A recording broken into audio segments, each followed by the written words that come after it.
안녕하세요. 선한 로열로더쌤입니다. 자, 2022년 3월 8일 수요일 시황방송 시작하도록 하겠습니다. 먼저 다우지수입니다.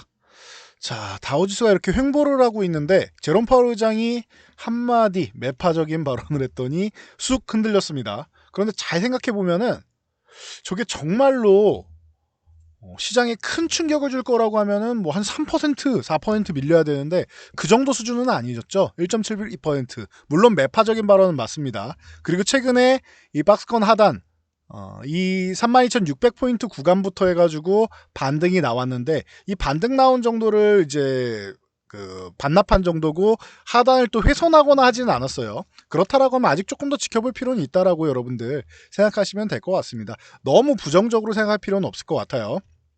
자, 그리고 뭐 나스닥도 마찬가지입니다.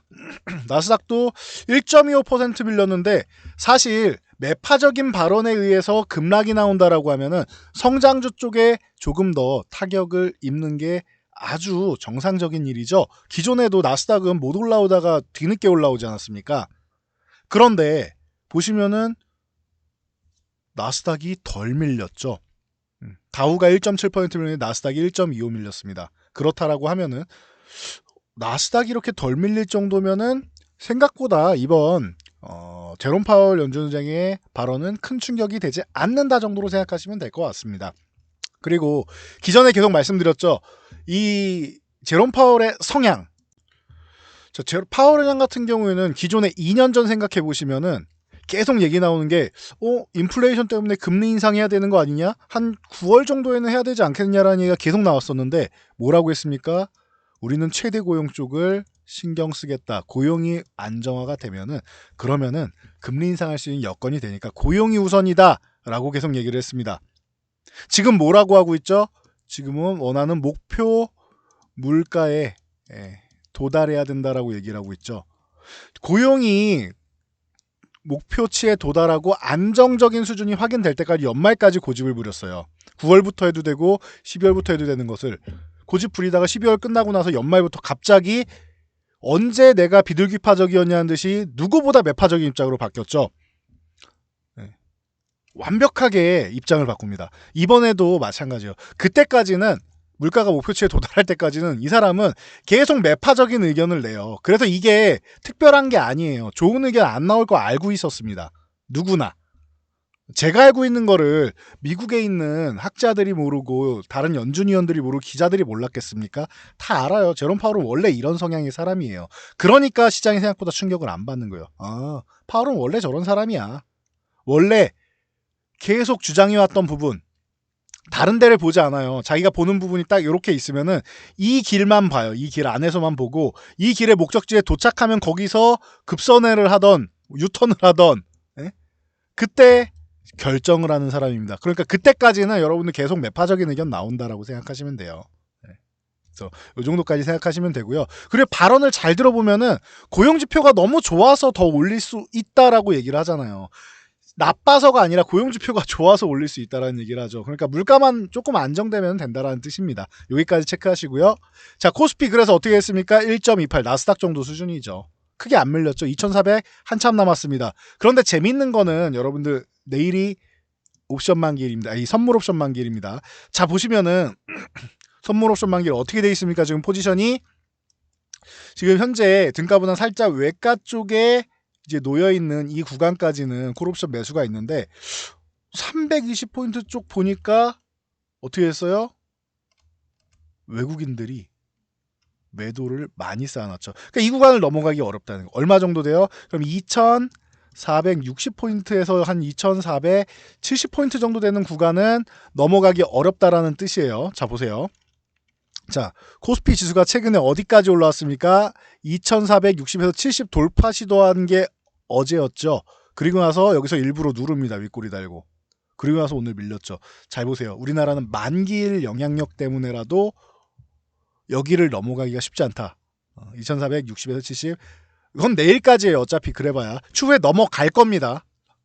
저는 이 하단 흔들기가 이 저항을 돌파해서 2500 넘어가기 전에 흔들기 정도 되지 않겠느냐라고 저는 본다라고 설명을 드렸고요. 그래서 위쪽으로 보면은 2460에서 70 정도 뭐 많이 가야지 뭐 90 정도 될 때는 거기도 쉽지는 않을 것 같고 2006, 70 정도만 가도 기특한 상황이 되겠죠. 그러니까 상단은 그 정도예요. 그리고 하단 쪽을 보면은 기관도 매도 우위고 외국인도 매도 우위죠. 그러면 내려가는 건 별로 좋지 않아요. 썩 좋지 않아요. 이 친구들한테. 그러니까 요 정도 생각하시면 되고 지금보다는 내일은 조금 더 나은 지수권에서 뭐 마무리되지 않겠느냐 정도고 내려가는 거는 하단은 크게 생각할 거 없다. 조금 흔들리더라도 제한적인 하단일 거고 그리고 웬만해서는 아래보다는 위쪽 가능성이 조금 더 있다 정도. 그리고 변동성이 크지 않은 만기라는 거. 여러분들이 제일 걱정하는 게 변동성이 큰 것에서 걱정하시죠. 변동성이 크지 않은 만기일 가능성이 높다라는 거. 보세요. 2460면 올라가봐야 30포인트잖아요. 네. 30포인트잖아요. 70회도. 그러면은 많이 올라가봐야 2%도 안 돼. 1.5%라는 거에 많이 올라가봐야. 그리고 한 1% 정도만 올라가도 충분히 만족하는 구간이고. 그래서 위쪽이면은 이제 제롬 파월 연준의장에 대한 발언에 대한 우려감이 좀 너무 크지 않았느냐라는 정도로 해서 이렇게 슬쩍 반등 조금 나오고 마는 정도인 거고 혹시나 내일 오전장에 개장 초부터 해가지고 콜옵션 매수가 100억 이상에서 뭐 150억 이상 요 정도가 100억에서 150억 정도가 나온다라고 하면은 뭐 이거 이상 나오면 더 좋고요. 그러면은 이제 2460 이상 정도 넘어갈 가능성도 염두에 두시면 돼요. 그렇지 않으면은 어차피 못 넘어가고 변동성은 제한적이다. 이 정도로 깔끔하게 보시면 될 것 같아요. 제일 좋은 소식이죠. 변동성이 크지 않은 만기라는 거. 그리고 그 이후에는 저는 긍정적으로 보고 있다는 거 보시고요. 코스닥은 언제 쉬어도 이상할 게 없어요. 그런데 830에서 840포인트 정도는 이제 이 구간 정도 40포인트 정도 구간은 저항이다라고 말씀드렸는데 이 구간 정도에서는 쉬어도 되고 지금도 언제 쉬어도 이상할 게 없는 구간이에요. 그러니까 쉬어도 되는데 오늘도 안 쉬고 있죠. 코스닥은 그냥 강하다라고 생각하시면 될 것 같아요.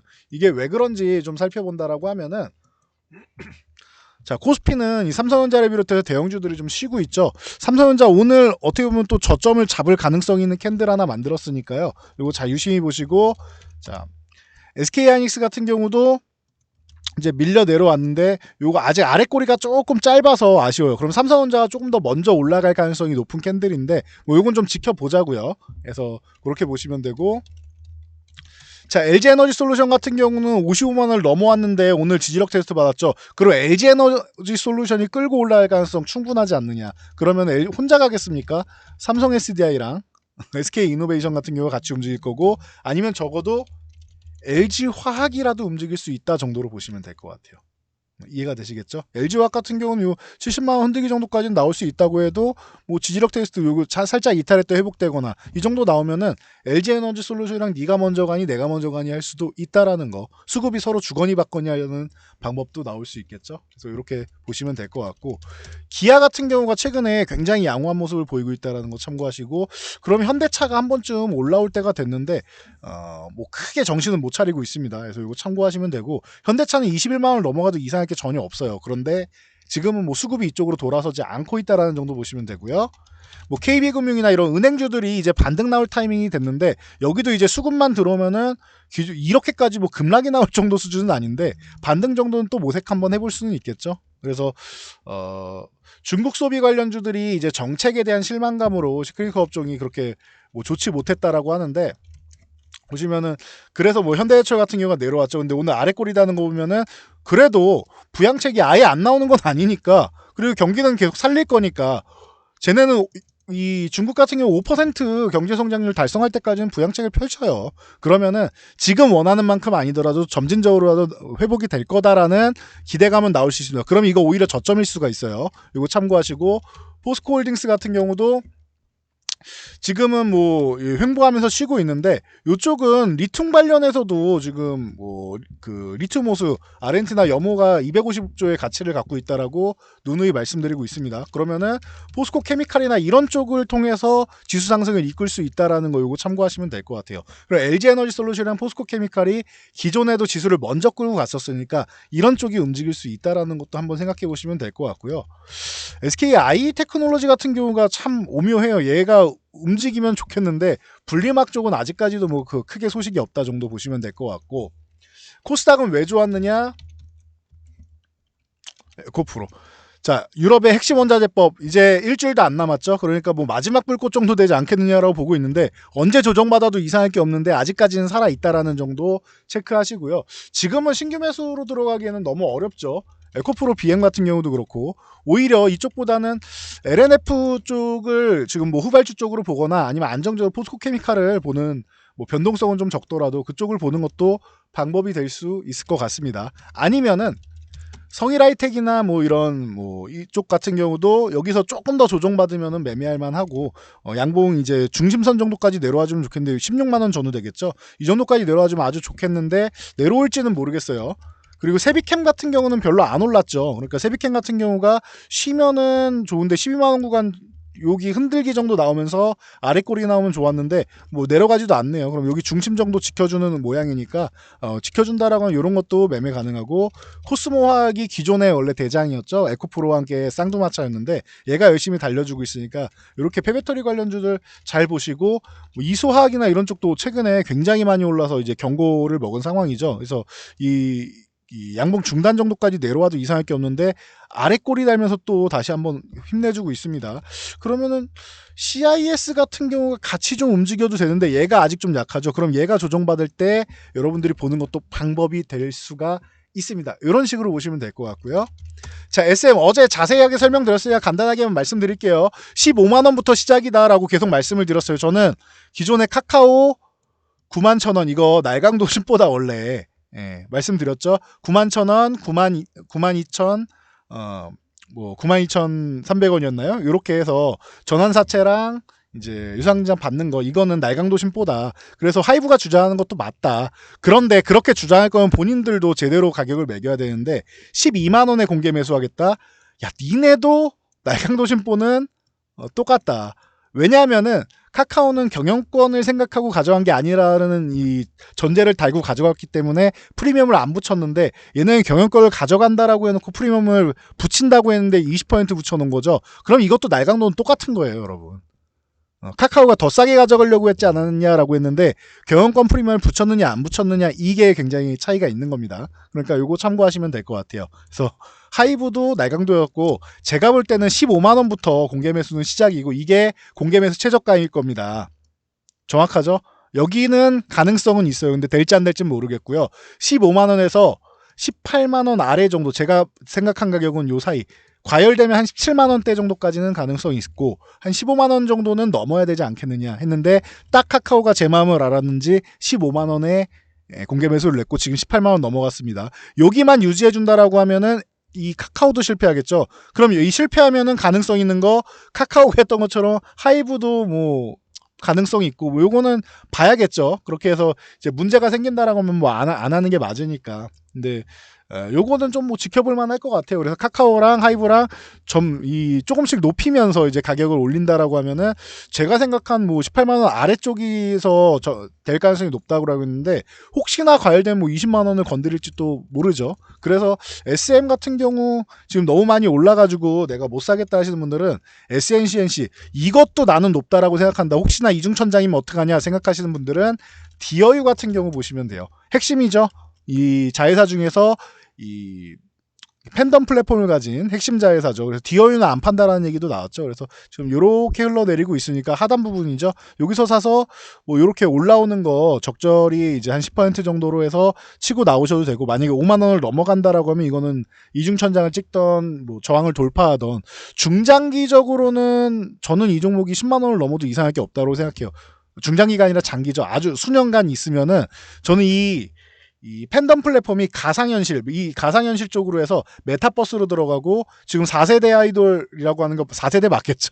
자, 이 에스파 같은 경우는 이제 가장 현실에 있는 이제 아이돌 그룹을 이 가상현실 쪽으로 해서 가장 성공한 기업이 아니냐라고 하는데 사실 그 하이브에 뭐 위버스 가면은 다 돼 있죠. 위버스에는 뭐 블랙핑크의 메타버스 버전도 있고 다 있죠. 그래서 제페토에도 들어가 있고 하니까 이 가상현실 메타버스 쪽으로 연관이 되고요. 이게 팬덤 플랫폼이 메타버스 쪽에서 굿즈를 판다거나 뭐 콘서트를 한다거나 이런 현상이 벌어질 겁니다. 그리고 나서 여기서 이거를 NFT 증권형 토큰으로 발행을 해가지고 STO 쪽하고 연관이 될 수가 있겠죠. 그래서 이런 쪽으로 이 4차 산업혁명 쪽으로 넘어갈 수 있기 때문에 DOU 같은 경우는 핵심 자회사가 돼요. 기존에 오프라인에서 상품을 팔고 콘서트를 하고 무언가를 했다라고 하면 이제는 온라인상에서 수익을 창출하는 그런 시대가 열렸다라는 걸 여러분들이 알고 계신다면 이런 부분을 잘 보시면 되지 않을까 싶습니다. 그리고 다음 주 뭐 핵심 원자재법 있으니까 계속 말씀드리는 이제 현대에너지 솔루션 뭐 이런 태양광 관련주들 어제 올랐다가 밀렸죠. 그러면 이렇게 싼 구간에서 잡아가시는 거 충분히 가능할 것 같아요. 그린케미칼 같은 경우 탄소 포직으로 과거부터 많이 말씀드렸는데 이런 쪽 보시고 바이오 디젤의 뭐 JC 케미칼이라든가 이런 쪽 그리고 CS 윈드나 CS 베어링은 뭐 가장 기본적인 거고 동국 SNC가 제가 볼 때 뭐 안 올랐다라고 말씀드렸죠. 이런 것도 같이 볼 수 있죠. 나는 아직까지 안 오른 게 좋아하시는 분들은 이런 거 보시면 되겠죠. 볼 수 있는 건 많아요. 지금은 핵심은 친환경 그리고 4차 산업혁명이라고 보시면서 나머지가 좀 이제 뒷받침이 된다라고 생각하시면은 좀 편안하게 볼 수 있는 장이 아닌가 싶습니다. 그래서 이제는 뭐 게임이나 콘텐츠 쪽도 언제든 이제 수급만 들어오면 움직일 수 있는데 이쪽도 같이 한번 보시면은 좋지 않을까 싶습니다. 뭐 대장은 스튜디오 드래곤이 콘텐츠의 대장이니까 이쪽 이 수급 들어오는 거 한번 함께 확인하시면 될 것 같고요. 중소형사는 뭐 A스토리나 이런 쪽 이제 슬그머니 또 들어오고 있으니까 참고 정도 하시면 될 것 같습니다. 그래서 오늘 영상은 여기까지 말씀드리고 저는 물러가도록 하겠습니다. 그리고 피드백 영상 올라왔죠. 그래서 이 바로 앞에 영상 보시면은 저희 이 보유 종목에 대해 고민이 많으신 분들 저희가 2종목 이렇게 피드백 제공해 드리고 있으니까 지금 신청하시면 됩니다. 자, 오늘 영상은 여기까지 하고 마치도록 하겠습니다. 영상이 도움되셨다면 여러분들 주변 분들께도 저희 채널 추천 한번 부탁드리고요. 영상 잘 참고하시고 모두 안전 투자하시기 바랍니다. 좋아요와 댓글 하나씩 남겨주시는 분들 모두 감사드리고 사랑합니다.